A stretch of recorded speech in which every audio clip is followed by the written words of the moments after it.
because Emmanuel Talam is holding the message of the president who has supported us in this journey, I therefore welcome Emmanuel Talam, the press secretary, to come and give the president's message.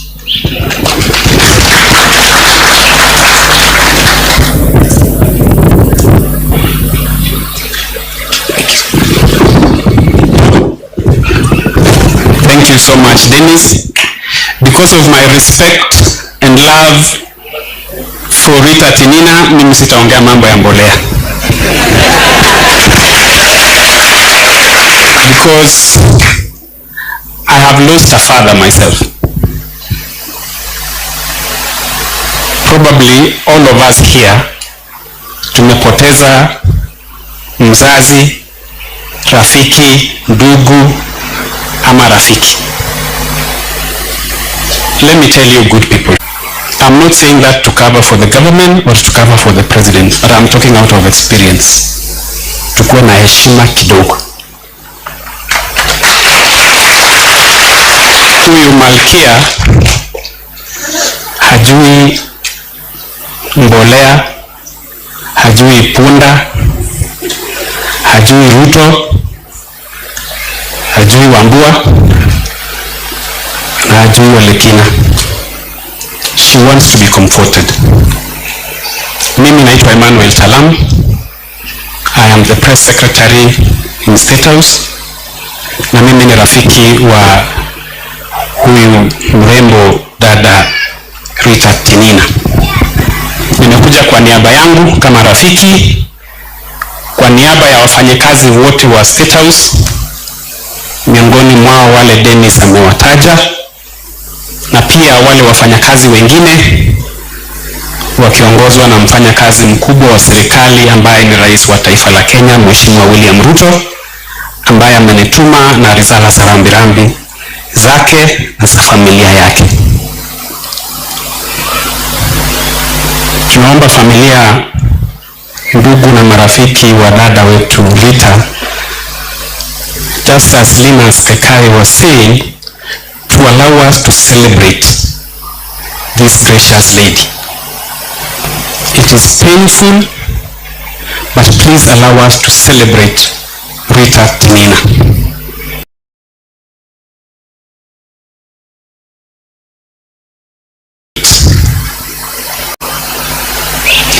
That if a grain of wheat does not fall to the ground and die, it remains alone. But if it falls to the ground and dies, it will grow and will bear fruit, and we shall have more wheat.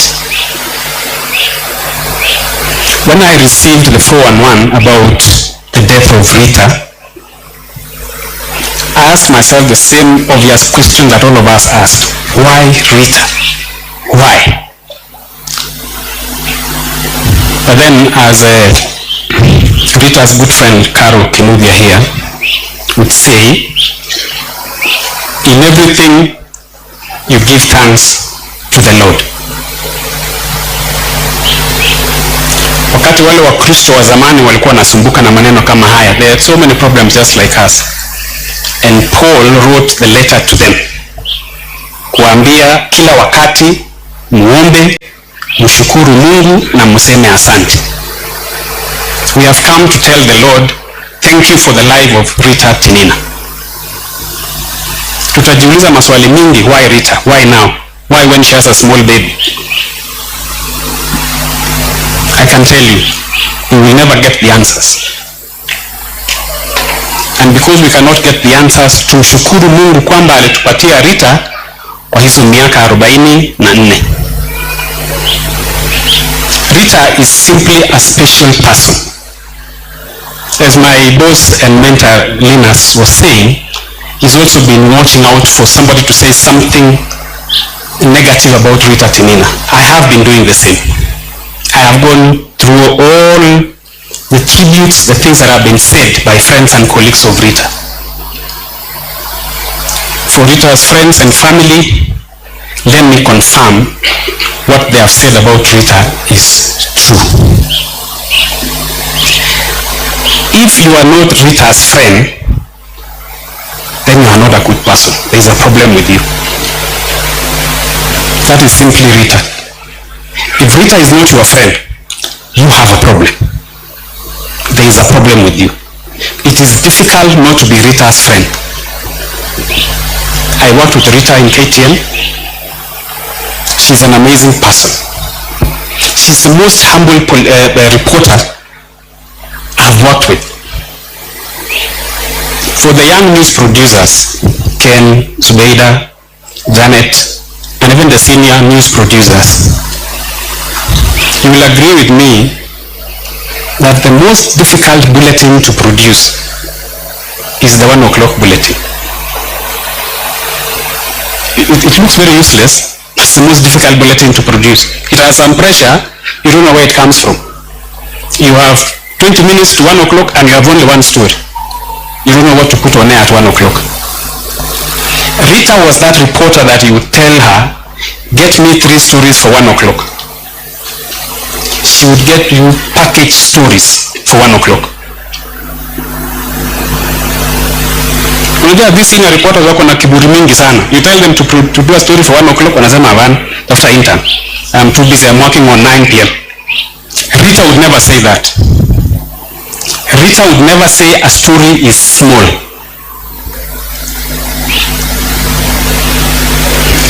During one of the last interviews that the media had with the president, and the president was asking, na huyo msichana huyo Masai alienda wapi? Because we are just talking about journalists generally, and he said, huyo msichana alienda wapi? He was a very good reporter. Tukamwambia, she's going to produce news as a news producer, sasa ako NTV. It is true, I have come to confirm that Rita was a very good journalist.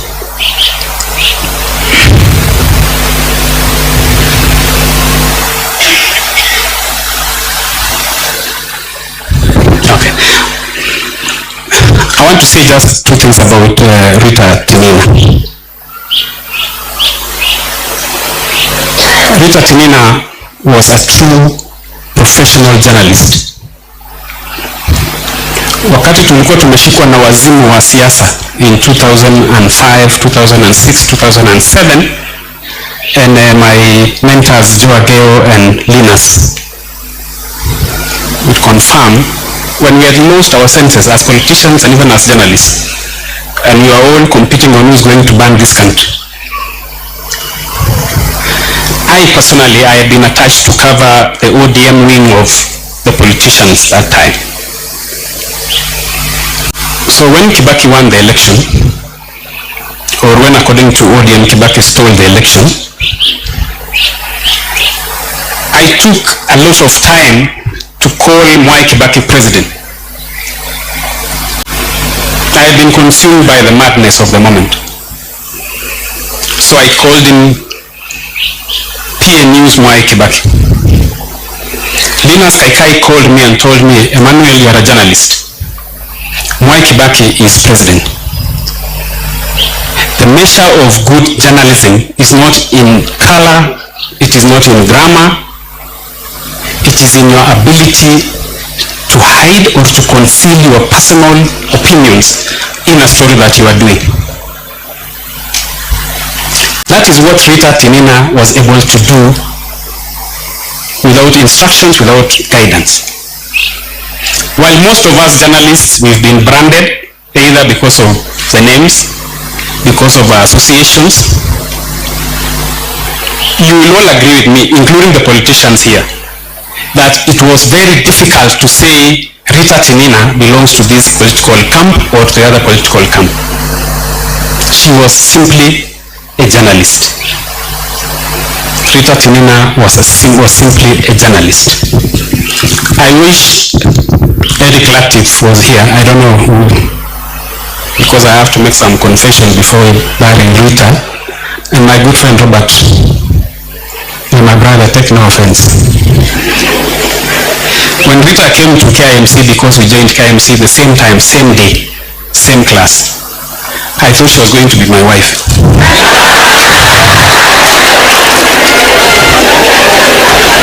She was so beautiful, she was brown, and she was Maasai.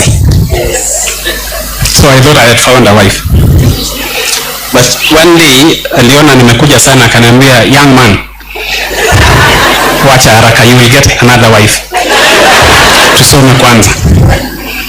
So I remember we had a very special program on Metro Radio called Love Zone. It was done by Eric Latif. So I've come to confess that I am the anonymous guy who sent Rita a special song. A song that I've just found today makes a lot of sense and very symbolic.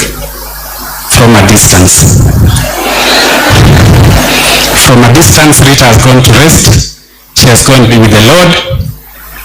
We thank God for her. Kindly allow me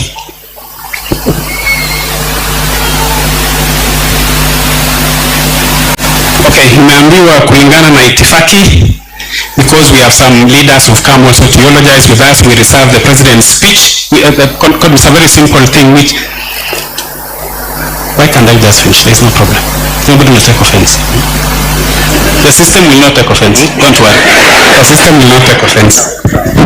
Allow me so that we don't do a lot of drama to read the president's message to the family and friends of Rita.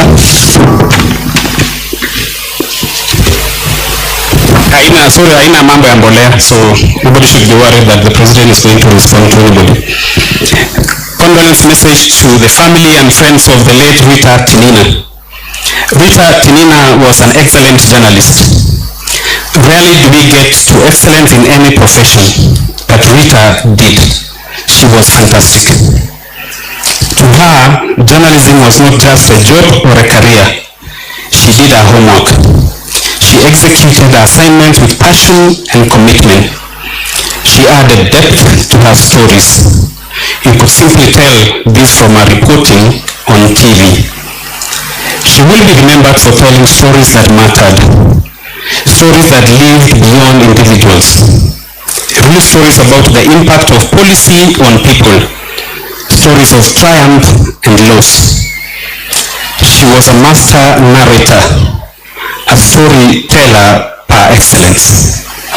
Her dedication to produce stories that mattered yesterday, stories that count strongly today, and stories that will continue to inspire many young girls in the future to be journalists, and most importantly, to work hard.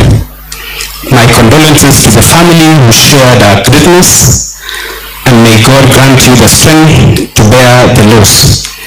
Be encouraged by the psalmist who writes that the Lord is close to the heartbroken and saves those who are crushed in spirit. Poleni sana, William Samoei Ruto, President. Niongoze safarini,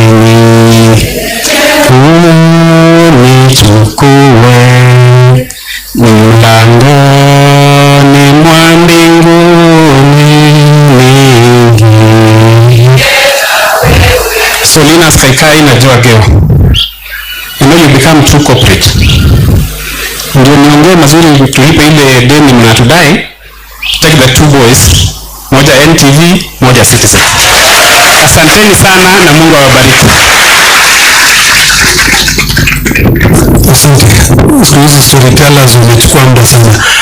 Ni ruhusu na asante sana padre kwa heshima yako. Wacha niwakaribishe wenzetu ambao wamekuja, alafu wazungumzie, watoe pole zao kwa dakika moja. Mheshimiwa Babu Owino.